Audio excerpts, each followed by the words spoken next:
break financial news, but today we're going to break some art news because there's a lot of new stuff happening in the industry, and we have Peter Tuchman right next to me and his friends to talk about it. We're just going to go right down the line to introduce everyone.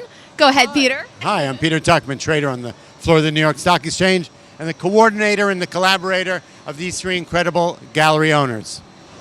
I'm Heidi. Leigh. I own AFA Gallery in Soho. I'm Richardson. I own the Compound Gallery in the Bronx. And I'm Doug Smith. I own World Trade Gallery just up the block. So I interviewed a few of you already. I saw the AFA Gallery collaborating with the World Trade Gallery.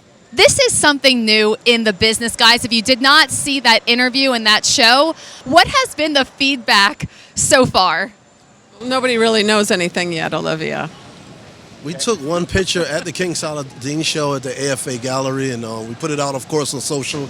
The response has been great. People like calling us the Art Vengers now, like the Avengers. So we're looking forward to like a long future together. I mean, the response I got before we did it, everyone I talked to in the art world said, "What are you doing? Don't do that." Now, after we did it, they said, "Well, that's such a great idea." So that's the response. And Peter, you kind of helped put this all together. So what are your thoughts so far? I'm a reversalist. I actually ask everybody what they think, and I usually go the other way. So for me, art is a new thing. It's a new inroad I'm heading into. I sort of got intrigued by it over the last year. As you know, through social media, and I've befriended a number of artists. And these people who I met recently, Doug and I have worked together for a little while. But it seemed to me that it made sense that, you know, that if everybody thinks that should be competition and that they should not collaborate with each other at all, that at the end of the day, that doesn't really make that much sense. That we see it in our business, that, you know, we're seeing mergers and acquisitions, you know, not necessarily aggressive takeovers, but actually where they can benefit them. And in this way, we're seeing instantly through Instagram, through social media, and through the response that we've seen to the art, that hundreds and hundreds of people, if we put together each of our teams, the team can only be stronger. A little bit of M&A is always good for, I guess, the art economy, right? Correct. So do you think that you guys are the only ones that can do this, or have other galleries tried to copy you so far? Well, I think one of the things, the way I look at it is like, we might not change the world, but we want to be the spark to make change. So with us coming together, look between art, music, fashion, sports, and stock, we think that art is everything. And that's what we want to show. Anyone else? Yeah, I really hope other galleries do take a cue and they do copy, because I think it's so good. The ultimate end product was incredible. The energy in the room on that collaboration was through the roof, and there's really something that can be done differently and when we think outside the box. Heidi, how do you like having a mix of artists in your gallery? Oh, I've always had a stable in the gallery, so I'm used to that. For 35 years, Olivia. Wow, so She's surrounded by these three superheroes, so it's all good. exactly by these three superheroes. So you're the Art Avengers, I think. Avengers, we have 4 superheroes. I love Kicking it to the table, changing the art industry, world domination. All right, so tell me, what's next?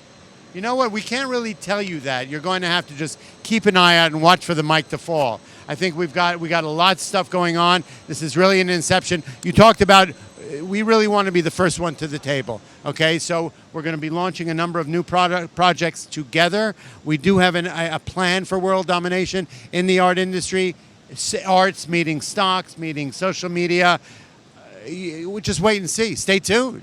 I'm so excited to stay tuned. So last but not least, what impression do you want to leave on not only just the art industry, the art community, but the consumer, anyone who walks into these galleries? I think art is it should be like an equal opportunity employer, but it should be an equal opportunity purchaser.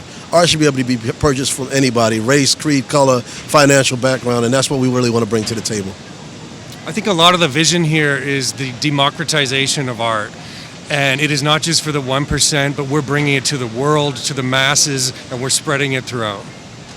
And art is necessary. I think art has always been something that the masses have enjoyed and will continue to. It's the hallmark of human creativity, you know. And the one thing that I'll drop is that what we really want to do is make art more accessible to everyone. Everyone cannot just go out there and buy a $40,000 or $50,000 or $100,000 piece of art, but people want a piece of the lifestyle. They want something they're following these artists. They really want to be part of their lives. Whether they're buying merchandise or whether they're buying small versions of the art, they want to be involved. So we have a plan that will make that possible, make art accessible. People will be able to buy a little shares of art. Ooh. Giddy up on that. Well, that in itself is a superpower. So thank you guys so much for letting us get in tune with the art community and letting Modern Wall Street show their viewers how this is changing the art culture. Thank you so much, and I look forward to your projects.